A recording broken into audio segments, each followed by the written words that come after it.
Professor, tem alguém com o microfone ligado aí. Tá pegando áudio externo. Então, por isso que eu falei do noticiário aí. Tipo, agora não, né? O noticiário aberto aí. Agora melhorou.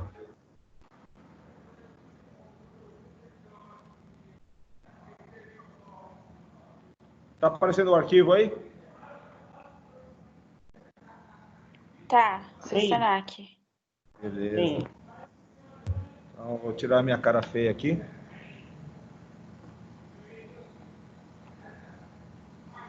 Então, beleza, vamos começar a aula de hoje. Nosso assunto eu vou começar com uma introdução aí à NR20, né? Então, não tem como falar de NR20 sem a gente entender quais são os tipos de combustíveis envolvidos na norma, né? Abrangidos pela norma. Então, hoje eu vou começar falando sobre hidrocarbonetos, né, que são os derivados de petróleo. Perfeito? Os objetivos da nossa aula de hoje. Então, vamos falar sobre a origem, como se formou, né, as bacias de petróleo, né, como se obtém o petróleo, os tipos de petróleo, utilização do produto, como ele é extraído, como ele é refinado, e quais são os seus derivados aí após o refino. Bom, vamos lá. Como origem, né, e formação aí do petróleo, a gente tem que voltar praticamente na criação do planeta. O petróleo ele é formado por substâncias orgânicas submetidas a grande pressão e durante centenas ou até milhares de anos, né? Então eu junto matéria orgânica mais pressão, mais temperatura, ok? Então esses são os ingredientes aí para que eu consiga produzir petróleo, né? Porque, por exemplo, qual seria a diferença, né, do petróleo e de um fóssil de dinossauro encontrado embaixo de algumas rochas, né? Então, os dois teriam poderiam ter se transformado em combustível, né? O fóssil poderia ter se transformado em combustível, mas não foi. Por quê? Porque faltou aí ou pressão ou temperatura, tá? Um dos dois faltou aí para que aquele fóssil se tornasse aí em petróleo, se transformasse em petróleo. Tá? Existem vários tipos de petróleo, né? E eles são divididos, inicialmente, a gente classifica o petróleo pela região onde ele é extraído, né? Então, Brasil e Estados Unidos, né? Nós temos os petróleos parafínicos, né? Mais utilizados aí. O principal produto deles são os óleos lubrificantes. É óbvio que ele nos fornece outros produtos, né? Mas principalmente os óleos lubrificantes. Na Rússia, né, na região ali do Cáucaso, são os naftênicos, onde o seu melhor produto seria a gasolina. Na Indonésia, ali na região de Bonel, os benzênicos, tá? Que aí eles fornecem para a gente, né, subprodutos como nylon, por exemplo. Então essa é a primeira maneira aí de se classificar o petróleo quanto à sua origem, ok? Então pela região de onde ele está sendo extraído.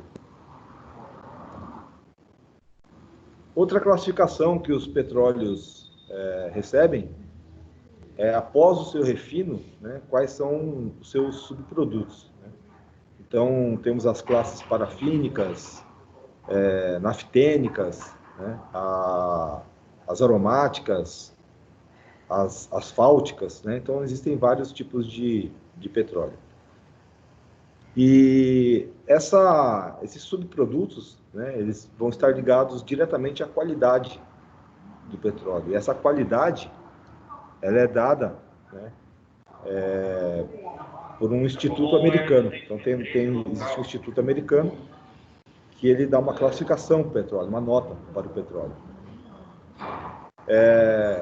E uma outra coisa que altera, né, essas diferenças de regiões aí, eles vão afetar o petróleo tanto na sua composição química, né, mas também aí quanto na cor e no odor do produto, né. Então, o Brasil, por exemplo, se você fizer uma extração de petróleo, você vai encontrar um produto preto.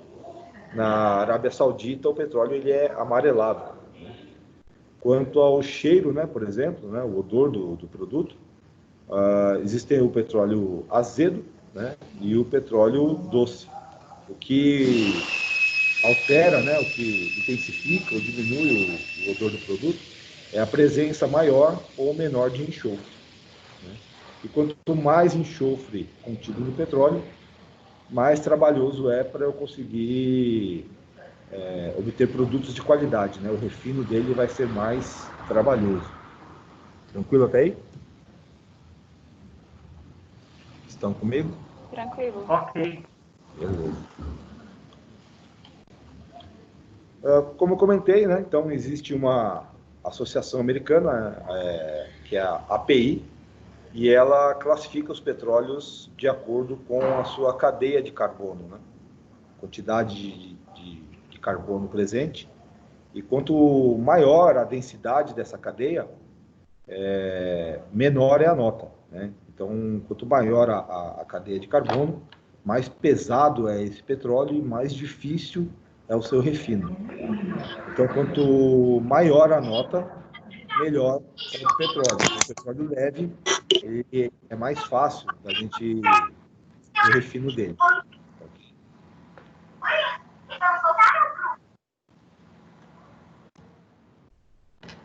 Quanto à utilização do petróleo, né?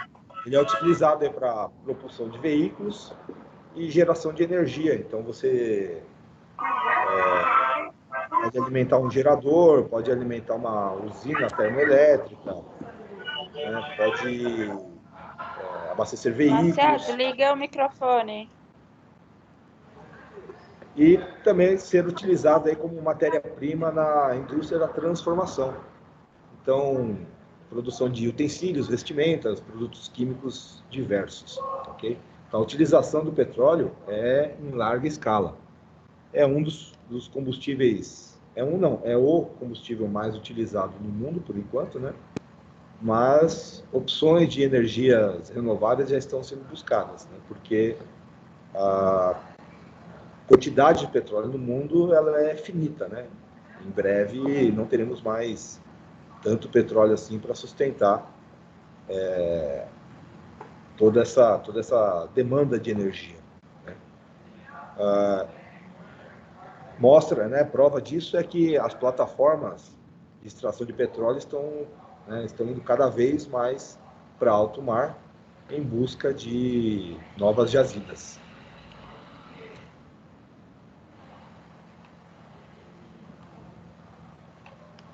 Bom, extração do petróleo. Existem duas formas, né, dois locais onde eu vou extrair. Eu posso extrair esse petróleo em terra firme ou em alto mar.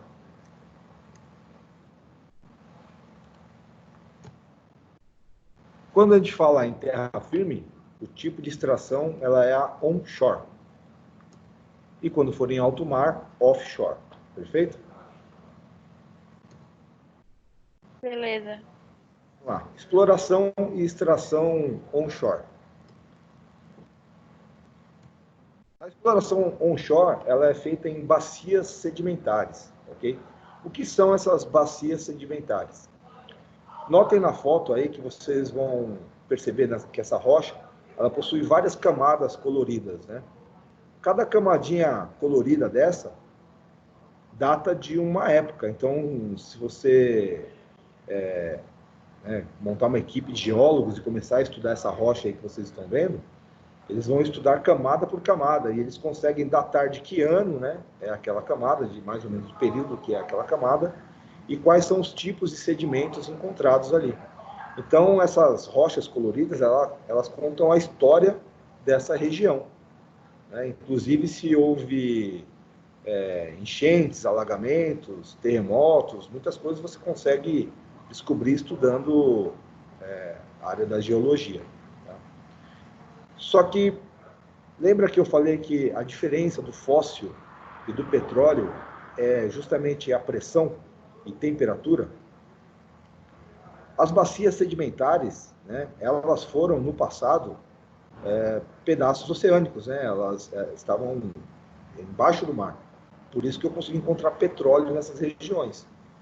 Tá? Porque na crosta terrestre nós não temos pressão e temperatura suficiente para a produção do petróleo. Né? Então, se existe petróleo naquela região, é porque um dia ela esteve embaixo do mar. E aí, com os movimentos das placas tectônicas, com o movimento do afastamento dos continentes ali, para quem já viu alguma coisa sobre a Pangeia, né, vai lembrar que em determinada época o mundo era um único continente. Né, não existiam os continentes no formato que nós conhecemos hoje. Né, então era uma coisa só. E com esse afastamento das placas tectônicas, né, novos continentes foram surgindo, cadeias montanhosas foram sendo expostas, né? O que estava embaixo do mar virou montanha e por aí em diante. Então, essas bacias sedimentares, um dia, pertenceram a uma região oceânica. Tá? E, com o tempo, elas foram lançadas para cima, né? Para fazer parte agora de uma porção de terra visível. E, nesse local, eu consigo encontrar e extrair petróleo. Tranquilo até aí? Sim. Ok. Beleza. Para localizar o petróleo, né, como que eu faço para localizar o petróleo? Então, nas bacias sedimentares, né, em terra firme, eu tenho 3 formas básicas de localizar o petróleo. A primeira é por satélite, observando aí a configuração e os limites dessas bacias sedimentares. Tá? Outra forma é por gravimetria. O que é gravimetria? O primeiro passo com satélite, eu achei uma bacia sedimentar, aí depois eu mando um avião. Nesse avião, dentro dele, vai ter um equipamento montado com molas e contrapesos. Né? Quando ele estiver passando por cima dessas bacias sedimentares, a pressão atmosférica nessa região é ligeiramente menor do que a pressão atmosférica no resto do continente. Então, essas diferenças de pressão atmosférica, que são bem pequenas, tá? Elas conseguem ser captadas por alguns equipamentos específicos aí, tá? Montados aí com essas molas e contrapesos. Perfeito? Por último, aí, por método sísmico, né? Eu gero explosões na crosta terrestre, monto ali uma sequência de sensores, né? Microfones e sensores, e com o retorno sonoro que eu tenho, eu consigo avaliar sismicamente, né, por aparelhos similares à captação de terremotos, eu consigo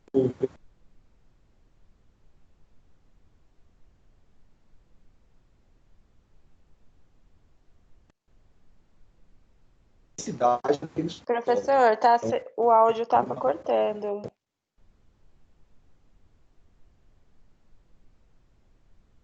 Professor, tá sem áudio. Tá sem áudio.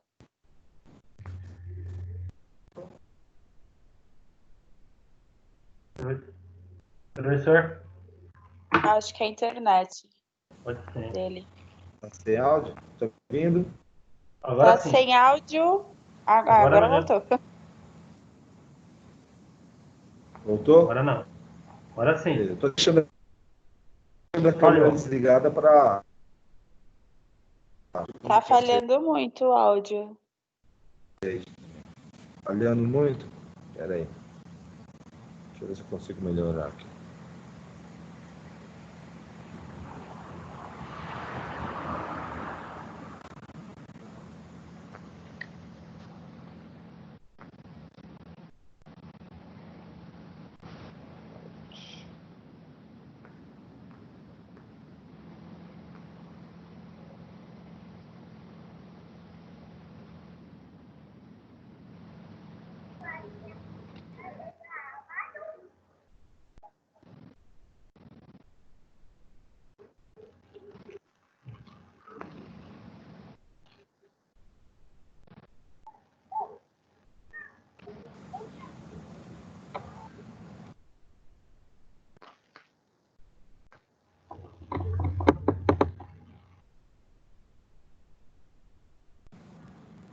Vocês me ouvem? Melhorou? Melhorou. Estamos ouvindo, mas o slide sumiu. Não, mas melhorou agora, né? Sim. Aparentemente Eu mudei sim. de roteador. Eu mudei de roteador aqui. Deixa eu ver se melhora mais ainda. Vamos ver aqui.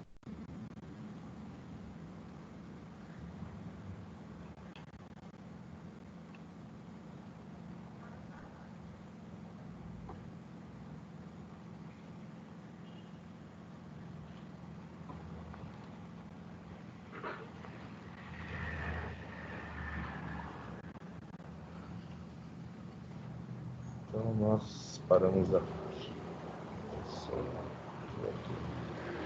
Voltou?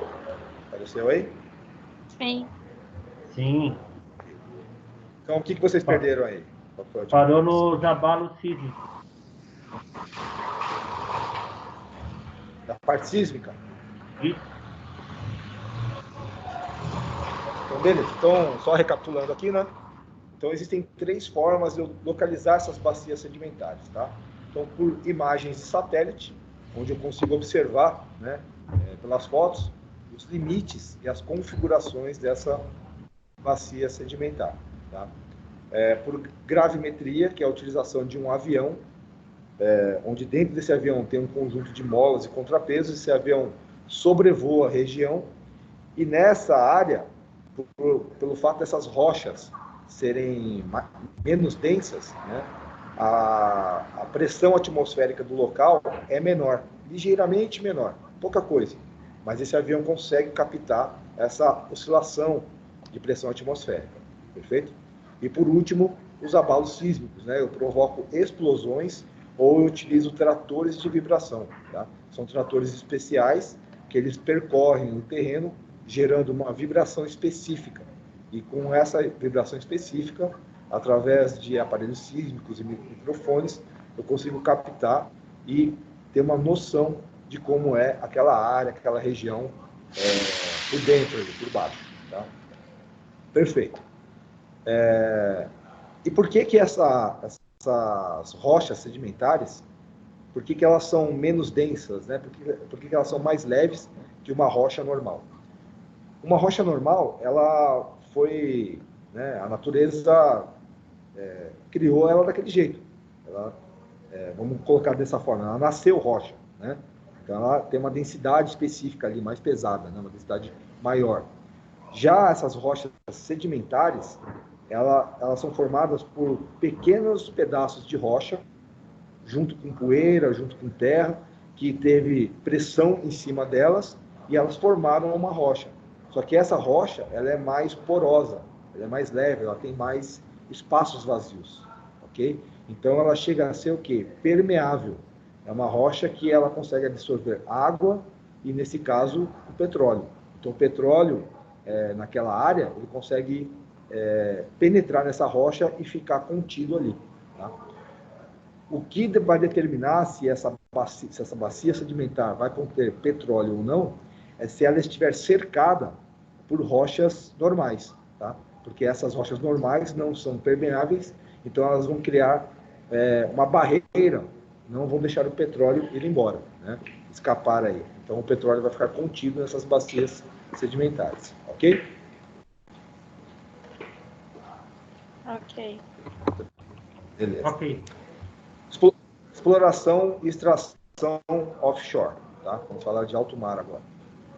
Em alto mar, o método de busca aí, né, para buscar, achar, encontrar petróleo, é por sonar, tá? Como é esse sonar? Eu estico um cabo, né? Então, nessa foto aí à direita, na parte superior à direita, vocês vão ver que o navio ele vai transitando, ele vai navegando, né? E soltando esse cabo no mar. Esse cabo pode chegar, ele pode ter até hoje em dia 8 quilômetros de extensão. Então o navio solta esse cabo no mar, né? E ele dispara um canhão de alta pressão de ar, né? Então ele dispara fortes, né, gigantescas bolhas de ar para o fundo do mar. Essas bolhas vão criar uma série de, como se fossem explosões, né? E vai criar um som. Então esse som e essa onda de choque vão penetrar no solo e vão voltar, e esse cabo que é cheio de microfones, ele vai captar, tá?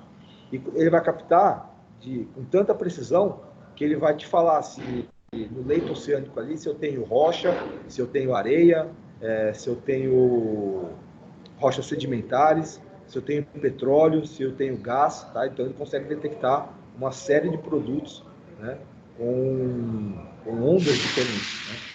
Então nessa foto à direita, embaixo aqui, né, parte inferior, eu vejo o gráfico que ele mostra para mim. Tá? Então eu vejo essas ondas, elas têm cores diferentes aqui, estão indicando ali no sonar qual tipo de solo que eu tenho no leito oceânico.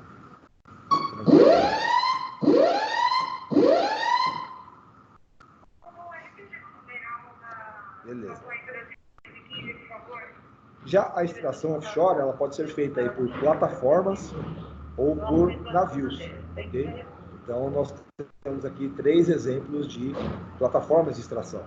Então, à esquerda aqui temos um navio. Né? Aqui intervenção de Wellington Maracostos, vítima de queda. Só um minuto que tem viatura saindo aqui. À direita também é um navio, tá? Mas essa foto do meio é uma plataforma de petróleo. Existem vários tipos de plataforma, tá? Vai depender da profundidade que ela está, se ela vai ser uma plataforma apoiada, se ela vai ser uma plataforma estaiada, né? Ou se ela vai ser uma plataforma flutuante.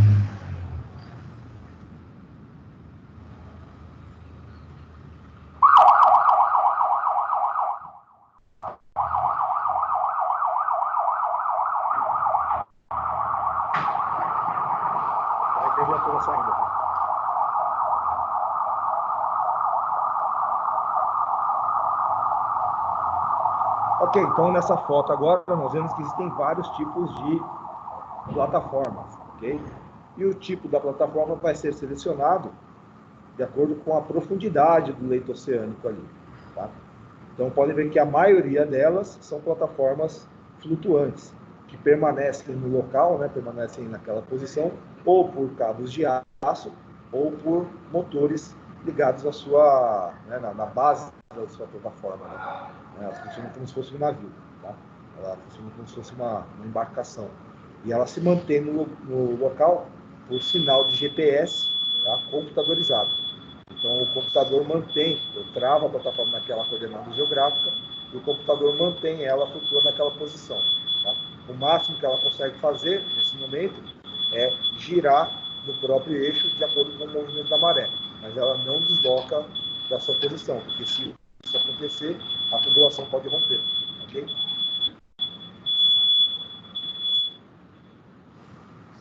Bom, por curiosidade aqui, eu coloquei a foto, né, e o esquema de material de perfuração, tá?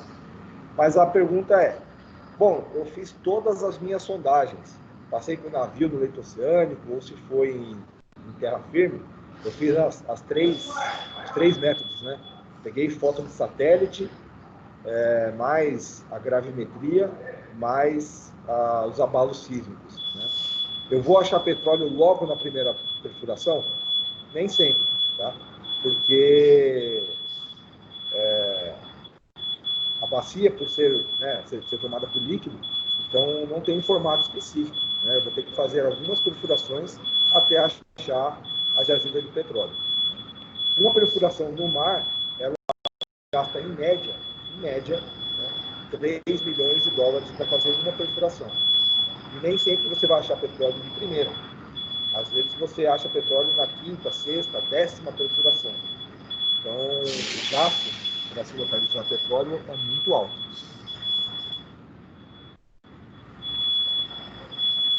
Beleza, até aí? Sim. Todos comigo? Ok, beleza. Bom, vocês já Só o ouviram áudio, falar de professor. gás natural, certo? O áudio está bem meio ruizinho. Mas tá... Ok. Vocês já ouviram falar sobre gás natural, certo? E também de GLP. Qual seria a diferença desses dois gases, né? Os gases naturais, notem na foto aí da esquerda que eu tenho uma camada de gás, uma camada de petróleo e embaixo água salgada. Né? Por que eu tenho água salgada dentro do continente, ali no meio do continente? Lembra que eu falei que esse trecho um dia foi oceano? E o petróleo, por ser mais leve que a água, ele vai flutuar sobre a água. Tá? Então a água vai ficar na parte de baixo, o petróleo ali a meia altura, e na parte seca eu tenho os gases naturais. Tranquilo? E aí, numa mesma região, eu posso ter petróleo em várias camadas diferentes, em várias profundidades diferentes. Eu noto nessa foto do meio, eu tenho 3 torres de perfuração, cada uma numa profundidade diferente. Tranquilo até aí? Vamos lá, e na refinaria, né? Quando esse petróleo chega na refinaria, como que eu produzo, né? Como que eu extraio do petróleo os seus subprodutos? Então nós temos nas refinarias as chamadas torres de fracionamento, ok? Nessas torres de fracionamento é que eu separo os produtos. E como que eu faço isso? Desculpa. Eu faço por processo de fervura, tá? Então, eu vou ter um armazenamento de petróleo, né? Ele estará um tanque de abastecimento, de armazenamento. Eu vou mandar esse petróleo para uma fornalha, vou aquecer ele entre 400 e 600 graus, ele vai entrar em ebulição e vai virar vapor, tá? Esse vapor vai ser mandado para a torre de fracionamento, tá? Notem que em alturas diferentes eu tenho várias bandejas. Cada bandeja dessa está numa temperatura diferente, sendo a bandeja mais quente embaixo e a bandeja mais fria no topo da torre, tá? A partir do momento que esse vapor do petróleo começa a subir pela torre, quando ele entra em contato com a bandeja mais fria, ele se torna líquido, ok? Só que ele continua sendo aquecido. Esse líquido que ficou nessa bandeja, eu extraio ele, e o vapor que continua a subir vai para uma próxima bandeja. E aí ela vai sendo separada por temperaturas, tá? Então a gente nota aí que cada produto, né, ele vai sair de uma bandeja diferente. Então o último que sai é o gás. Esse gás que eu estou coletando agora, ele é o GLP, okay? Gás liquefeito de petróleo, tá? Então aquele gás que eu extraí lá na jazida, né, quando eu fiz a perfuração do poço, aquele gás é o gás natural, ok? E esse gás que eu estou extraindo aqui no processo de fracionamento é o GLP, beleza? Embaixo, né, lá no fundo da minha torre de fracionamento, eu tenho uma bandeja coletora que vai pegar os resíduos desse petróleo, né, que é a parte mais pesada, a parte que não chegou nem na primeira bandeja, tá? Que vai ser parafina, asfalto, algumas ceras, tá bom? São produtos mais pesados, com uma cadeia de carbono mais densa.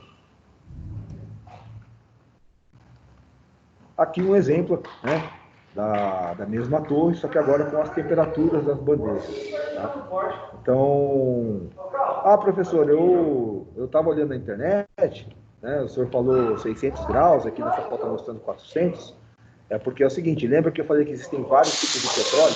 Petróleo leve, petróleo médio, petróleo mais pesado, né? Então, quanto mais pesado for o petróleo, maior vai ser a temperatura de ebulição dele, né? Então, o petróleo mais leve tem uma temperatura de ebulição menor, né? Isso barateia o processo de fracionamento. Então, quanto melhor o petróleo, né, mais barato é de produzir os subprodutos aqui. Tranquilo até aí? Todos acordados? Todos bem? Vivos? Beleza. Estamos comigo aí. Ô, Juvenal! Ficou alguma dúvida dessa parte? Não. Beleza. Então, notem aqui que eu tenho uma sequência de pelo menos 4 combustíveis aqui. Eu tenho gasolina, eu tenho a nafta, eu tenho o querosene e o diesel, tá? E alguns óleos, né? Óleo lubrificante, óleo combustível também, tá? Que quando a gente começar a falar de NR20, né, a gente vai falar sobre pontos de fulgor, tá? E o ponto de fulgor de cada combustível desse vai determinar se ele vai ser um líquido inflamável ou um líquido combustível. Ok? Hoje nós falamos dos derivados de petróleo, que são o quê? Combustíveis hidrocarbonetos. Por que hidrocarbonetos? Porque a base molecular desse combustível possui carbono. Ok? Amanhã nós falaremos sobre os líquidos, né, os combustíveis oxigenados, que possuem oxigênio na sua composição química. Tá? Então hoje falamos sobre hidrocarbonetos derivados de petróleo. Ah, mas todo derivado de petróleo é um hidrocarboneto? Não, nem todos. Existem algumas exceções. Poucas, mas existem algumas exceções. Ok? Perfeito? Tranquilo, galera? Responde Ok. pro papai.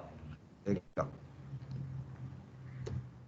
Então, hoje, né, como eu havia prometido para os senhores, falei aí sobre a origem do petróleo, que é, né, transformado de matéria orgânica em combustível. Né?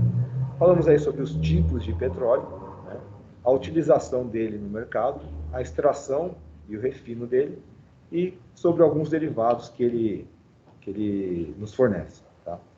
Ah, professor, eu vejo que muitos postos vendem gasolinas diferentes. Por que a gasolina de um país é melhor, de outro país é ruim? Porque aqui no Brasil a gasolina é tão ruim, né, comparando com outros países. Então, parte dessa explicação é por conta do petróleo de má qualidade. Né? Então, o petróleo que o Brasil extrai aí no pré-sal ou em outras plataformas da Petrobras, né, ele é um petróleo de má qualidade para combustível. Né? Lembra que eu mostrei lá no começo que o nosso petróleo ele é melhor para extração de óleos lubrificantes. Perfeito? Mas nada impede de eu fazer uma mistura de petróleos para ter um produto adequado. Né? Então eu posso pegar uma porcentagem desse petróleo pesado, né? Misturar com uma certa porcentagem de um petróleo mais leve para chegar naquele produto que eu busco. Né? Então nada impede da gente misturar os petróleos aí. Então pode ver que, né, muita gente fala, pô, mas a Petrobras, a quantidade de petróleo que ela extrai é suficiente para manter o mercado interno. Por que mesmo assim ela compra petróleo do exterior? Então, nem sempre, né, o petróleo que o Brasil está comprando é para suprir a nossa demanda de combustível. Em algumas vezes, é para o quê? Melhorar a qualidade do combustível. Né? Fazer essa mistura, né, para conseguir produtos mais refinados, com maior qualidade. Beleza? Beleza. Beleza. Alguma dúvida, galera? Ok. Legal.